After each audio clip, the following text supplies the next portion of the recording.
Krásny deň, milí diváci. Vítam vás pri ďalšej sérii alebo pri ďalšom videu na tému Všímavý život, mindfulness v praxi. A dnes by som vám rada predstavila Katku Tekačovú. Katka je vyštudovaná psychologička, venuje sa aj mindfulness, emóciám, pracuje s deťmi, s rodičmi a pomáha im v rôznych ťažších, náročnejších situáciách. A Katka, ja dám tebe slovo. Povedz divákom niečo viac o sebe. Takže zhrnulo si to Majka úplne v jednou vetou. V podstate áno, venujem sa wellbeingu, hlavne tej prevencii, osobnostnému rozvoju. A vytvorila som si taký ten kruh, že rodičia a deti, aby ten kruh bol uzatvorený, aby som pomohla a podporila aj rodičov, ale aj deti pri ich rozvoji. Môžeš mi povedať viac, čo to pre teba znamená, že pomáhaš? A akým spôsobom pomáhaš tým rodičom, deťom? A kde tam mindfulness hrá tú nejakú rolu, tú úlohu? Ty si vlastne prišla na kurz 8-týždňový, dnes pomalinky za 2-3 dní končíš kurz lektor mindfulness pre deti a mládež. Kde ten mindfulness hrá rolu v rámci tej tvojej pomoci deťom, rodičom? Úplne všade. Pretože mindfulness ma fascinuje, čo sa týka psychológie, naozaj už dlhodobo, pretože mi príde veľmi krásne jednoduchý, by som to nazvala. Nehovorím, že je to jednoduché aplikovať, ale to, ako je prezentovaný spôsob života, spôsob pristupovania k myšlienkam, k emóciám, k telu. Skrátka toto pochopí úplne každý, aj to malé dieťa. A v tom mi to príde úplne krásne, že áno, možno ja som tam ten taký posol, ktorý chce pomôcť, ale skôr učím aj rodičov, aj deti, ako pristupovať k tým emóciám, ako pristupovať k myšlienkam a ako meniť vzťah. Nie ich odstraňovať, nie niečo potláčať, ale ako zmeniť vzťah k ním. Ty si povedala, že mindfulness je pre každého, že je to taká naozaj možno jednoduchšia cesta. Čo pre teba, môžeš mi povedať, že čo pre teba znamenalo, keď si vlastne nastúpila na kurz a čo tebe kurz tých 8 týždňov aj spolu s tou meditačnou praxou, čo tebe prinieslo? Že pred a po. Hej? Áno, no prinieslo mi veľa. Hlavne taká pomôcka je to k tomu naozaj si utriediť myšlienky a utriediť si spôsob, akým vysvetľovať aj tým detičkám, čo je to vlastne tá mindfulness, čo to znamená, keď sa takto cítim, kde to cítim, kde v tele to cítim. A priniesli ste mi vlastne aj s Mirkou množstvo takých nástrojov, pomocných nástrojov, ako s tými detičkami pracovať. A veľmi sa mi páči, že to je celé naozaj tou hravou formou, že tie detičky absolútne nenútene sa naučia tak hlboké veci, ktoré môžu potom oni učiť aj rodičov. A ako si už aj viackrát spomínala, aj sa to deje a ja sa na to extrémne teším. Teda teraz hovoríš o tom akreditovanom kurze Lektor Mindfulness pre deti a mládež, kde s Mirkou vás učíme, ako pristupovať k deťom a kreatívnymi, zábavnými technikami deti naozaj stíšiť a ukázať im, že sa trošku dá iným spôsobom vnímať život. A čo to znamená pre teba, keď si napríklad ty sama možno sadneš do nejakej meditačnej techniky a čo vlastne vnímaš ty v takej meditácii?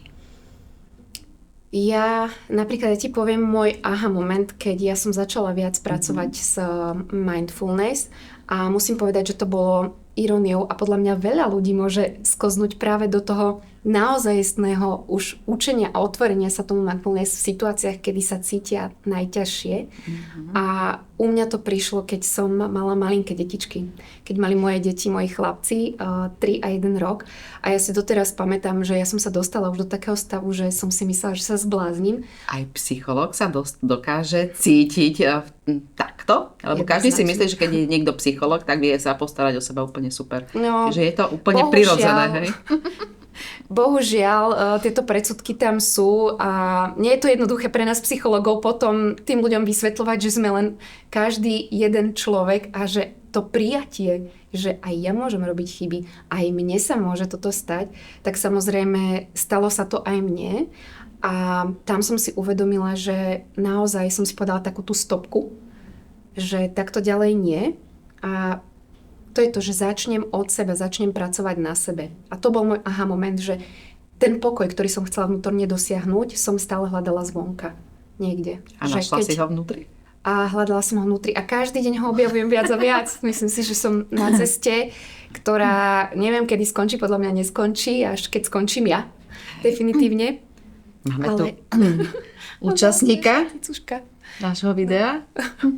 Ale určite tá zmena tam nastala a vnímam to sama na sebe, že som schopná tie výčitky z toho, čo som zlyhala, keď mám pocit, že som zlyhala, úplne prijať, že sa mi niečo také stalo a nevyčítať si to ďalej, pretočiť list. Super. To je tá mindful poloha. Aj mindful poloha. Z ktorej si, že vie, o čom hovoríme. My môžeme učiť. Povedz mi ešte viac o tom, ako pomáhaš tým rodičom a deťom meniť ten vzťah, lebo ja si myslím, že vzťah je alfa omega, nášho života a buď máme tie vzťahy také, že nám spôsobujú úsmev na tvári a príjemne sa tam cítime, alebo nám tie vzťahy prinášajú rôzne potom výčitky, smútok, hnev, že sme zle zareagovali a tak ďalej, alebo nesprávne zareagovali. Čo to pre teba znamená, že učíš rodičov a deti? Akým spôsobom? V prvom rade, a to je, myslím si, že úplne pri každej, väčšinou mám klientky, ale samozrejme aj otcov, klientov, v prvom rade im vysvetlím, že to, čo chcú riešiť mnohokrát, a to je prvý väčšine, nie je o tých deťoch. Pretože veľa rodičov za mnou príde, že by chceli riešiť správanie toho dieťaťa a že či sa porozprávam s tým dieťaťom malým. A ja im vždy poviem, a veľa zostane prekvapených, že viete čo, ale ja potrebujem hovoriť s vami, ja nepotrebujem hovoriť s tým dieťaťom. Čiže to, čo ich učím, je zvedomiť si, ako sa ja vlastne cítim v tej situácii a čo sa so mnou deje. Čiže ja spiatočka ukazujem tým rodičom, že treba sa vrátiť o pár krokov späť a uvedomiť si, že čo sa so mnou deje v tej danej situácii. Pretože oni sa musia najprv vyznať v sebe a potom sa dokážu možno vyznať aj v tých deťoch. Milí diváci, toto je veľmi dôležité, ak ste aj rodičia, aby ste naozaj, keď máte vzťah s tými svojimi deťmi a chcete na ňom pracovať, aby ste naozaj začali od seba. Nie je to žiadne klišé, ale je to naozaj tá realita začať a všimnúť si najskôr seba, ako sa ja cítim. Ďakujem. Môžeš pokračovať. No, a teraz počkaj, kde som skončila? Že čo ešte napríklad tým rodičom sa snažím ukazovať, je ten nový uhol pohľadu a ten súcit k tomu dieťaťu. A čo je to ten súcit k dieťaťu? Skús trošku viac porozprávať divákom, čo znamená súcit, pretože to slovo súcit alebo compassion je u nás trošku tak neznáme, a ľudia si tam všeličo predstavia. Čo to znamená? Znamená to, že možno mne pomáha, že som aj vyštudovala psychológiu, takže tým rodičom viem celkom jednoducho vysvetliť, ako sa to dieťa môže v tej situácii cítiť. A tá zmena uhla pohľadu je v tom, že si uvedomia, že to dieťa im to nerobí naschvál v prvom rade. A mnohí rodičia naozaj sú už takí, ja už ich volám, že takí vedomejší rodičia. A práve takíto si robia tie najväčšie starosti s tými deťmi. A nevedia z toho výjsť von. Skrátka, ten automat ich stále ženie k tomu, že si vzťahujú tie situácie na seba. Že to, čo dieťa robí preto, že on niečo spôsobil, alebo že jeho chce provokovať, jemu chce nejako ublížiť a nevedia z toho výjsť von. A čo je práve tá zmena, aby vyšli von z toho? Akým spôsobom ich možno nejak usmerňuješ? Vysvetlím im ten pohľad z detských očí. Detskými očami. Vysvetlím im detskými očami, že čo sa v tom dieťati môže diať. Pretože my máme pocit, že deti dokážu svoje emócie ovládať. A to je také mylné presvedčenie, ktorým sa v podstate riadíme pri našich reakciách. A veľakrát nevedome k tomu dieťaťu. To znamená, že keď si uvedomím, že vlastne ja ako dospelý človek, a to môžem hovoriť naozaj aj o sebe, nedokážem vždy zvládnuť emócie, nedokážem ich vždy spracovať tak, ako by som chcela. Všetci sme len ľudia, hej? Tak to dieťa to nezvládne o veľakrát menej, pretože ten mozog sa len vyvíja a je to naozaj proces učenia, je to pokus omyl. A vnímaš aj to, že my ani netušíme, že tá emócia je s nami, že cítime nejakú emóciu a už vôbec nie to, že ju pomenujeme. A dnes naozaj tá veda hovorí o tom, že ten labeling alebo to pomenovanie tej emócie, nielen myšlienky, ale emócie vlastne tak upokojuje náš mozog, lebo už vieme, áno, je tu, hej, cítim sa smutne, je tu nejaký ten smutok, identifikujeme sa s tou emóciou a že už len to samotné odľahčuje tú situáciu, keď viem, ako sa cítim. Krásne si to povedala. Zásadná vec presne, čo aj klientom vysvetľujem, že my nie sme ten pocit. My nie sme tá myšlienka. A toto veľakrát naozaj takéto už prvý moment, ako si to uvedomia, tak už je tam taká väčšia sloboda, taká ľahkosť, že je to vlastne len situácia a my sme nejak situačne zareagovali a tá situácia sa mení, tak ako sa menia naše myšlienky.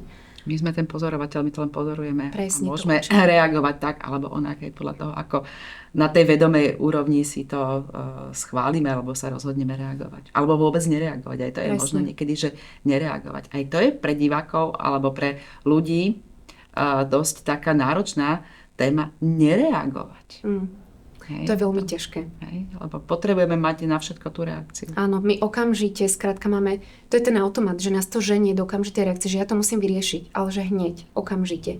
A vlastne to je to, čo nás vzdialuje k tomu, čo je výhodné. Tak pre nás, keď to vzťahneme na rodičov, tak pre rodičov a tak aj pre deti to vzdialené.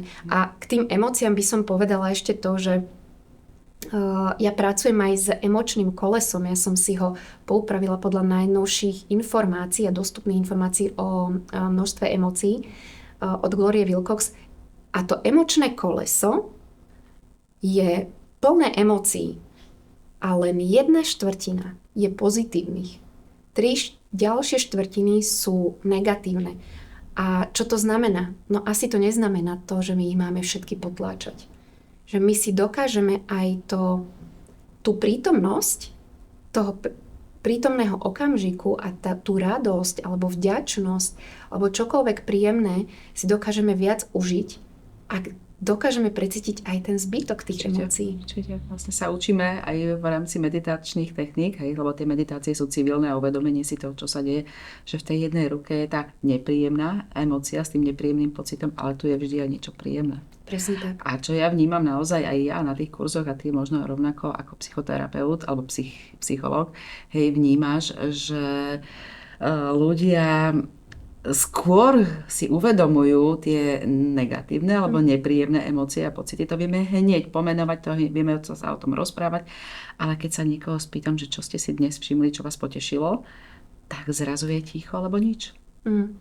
Ja mám ešte presne takúto skúsenosť s tými negatívnymi. My sme na to nastavení, však tie naše automaty takto fungujú myslové, ale ja mám skúsenosť, že klientky, keď príde ku mne nová klientka, tak povie, že no ja som stresla, lebo si myslím, že prvá otázka, čo mi dáte, je ako sa cítim.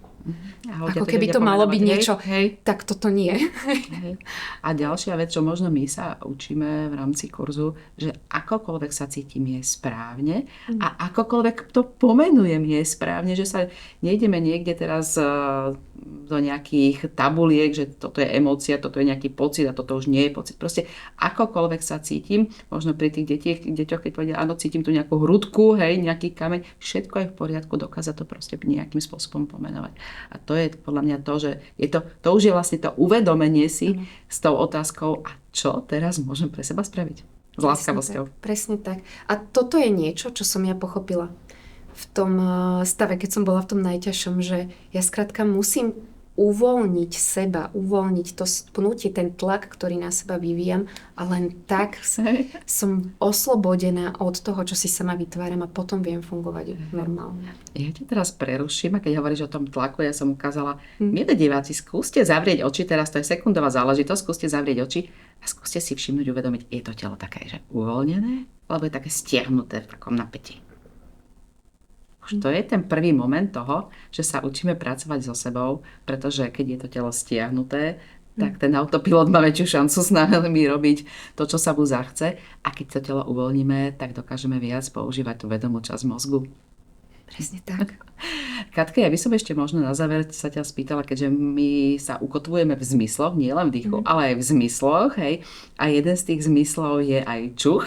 Vieš, kam asi idem, A ty robíš teda nie len v rámci psychológie, ale teda robíš aj s takými možno podpornými olejčekmi. Skús trošku nám porozprávať, čo tá aromaterapia znamená možno aj ako pomoc, ako ukotvenie sa. Bavíme sa, že mindfulness je ukotvenie sa v zmysloch a teda ukotvenie sa v tom čuchu, v tom nose a olejčeky, aromaterapia. Ako to spolu ide?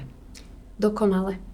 Hlavne kvôli tomu, že ten systém limbický, ako náhle ja cítim príjemnú vôňu, ako náhle sa ja ukotvím v tom nose, v tej vône, ide to do toho nervového systému, automaticky sa to prepája s telom. A to je to, čo chceme. Aby tá myseľ sa to mierne upokojila, aby sme presmerovali tú pozornosť a ukotvili sa v tele. Takže ja to používam presne na toto, aby si ten klient alebo klientka uvedomila, že keď presmerujem tú pozornosť, tak práve vtedy nerozmýšľam. Ja to volám, že nevytvára sa mi tá snehová guľa myšlienok. Takého zaciklenia, áno, ktorá potom samozrejme vytvára tie pocity a už reakcie, reaguje naše telo, biochémia, všetko to tam, ten kolobeh funguje. Takže toto prerušenie je zásadné a aromaterapia je nástroj, ktorý to spraví lusknutím prsta. Ďakujem veľmi pekne. A Katka, za pár dní končíš lektorský kurz, lektor Mindfulness pre deti a mládež. Povedz mi možno nejaké tvoje plány, nejaké vízie do budúcnosti, ako to plánuješ spojiť psychológ a teda kurz Mindfulness? No, mám veľké očakávania. Čo sa týka práce, tak samozrejme rada by som to aplikovala a trošku sa tým pádom infiltrovala do škôl, pretože mám pocit, že deti sa síce učia čítať a písať, ale v dnešnej dobe je zásadné, aby sa učili aj, čo sú to emócie a ako s nimi pracovať. A učili sa nástroje, ako si pomôcť. Čiže budovať v nich tú psychickú odolnosť, čož v dnešnej dobe je to veľká téma. Psychická odolnosť a deti. A v osobnom živote sa trošku viac skľudniť ešte. Katka, ja ti ďakujem veľmi pekne, že si bola dnes mojím hosťom, že si divákom porozprávala svoj príbeh, aj svoje vnímanie tých vzťahov s deťmi a kde mindfulness vlastne zapadá do toho celého procesu. A milí diváci, vás by som rada poprosila, ak sa vám video páčilo, dajte mu like. A ak by ste chceli vidieť aj ďalšie naše videá, ktoré pripravujeme, poprosím vás, keby ste sa stali odoberateľom nášho YouTubeového kanálu. Ja vám ďakujem veľmi pekne, prajem vám ešte pekný deň, pekný večer. Dovidenia. Dovidenia.